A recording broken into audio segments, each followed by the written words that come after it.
সরকারি চাকরিতে কোটা বাতিল ও আবেদনের বয়সসীমা ৩৫ করার দাবিতে সংবাদ সম্মেলন করেছে শিক্ষার্থী সমন্বয় পরিষদ।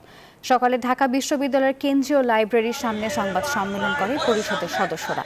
আগামী রোববারের মধ্যে দাবি আদায় না হলে বৃহত্তর কর্মসূচি দেওয়ার হুঁশিয়ারিও দেন তারা।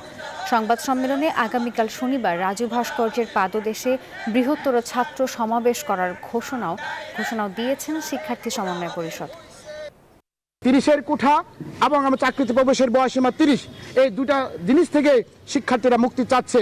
এমন অবস্থায় আমরা একটি কারাগার স্থাপন করে এই ৩০-এর কারাগার থেকে মুক্তির লক্ষ্যে আমরা একটা অভিনব প্রতিবাদের সন্ধ্যা সময় আয়োজন করতে যাচ্ছি এবং আগামী রবিবার পর্যন্ত রাষ্ট্রকে আমরা আলটিমেটাম দিয়ে দিচ্ছি কোঠা প্রথা বাতিল এবং 2018 সালের যে পরিপত্রটি সেটাকে অব্যাহত রেখে পাশাপাশি চাকরিতে আবেদনের বয়সীমা স্থায়ীভাবে 35 বৃদ্ধি করে একটি প্রজ্ঞাপন জারির লক্ষ্যে আমরা আগামী রবিবার পর্যন্ত সরকারকে আলটিমেটাম দিচ্ছি।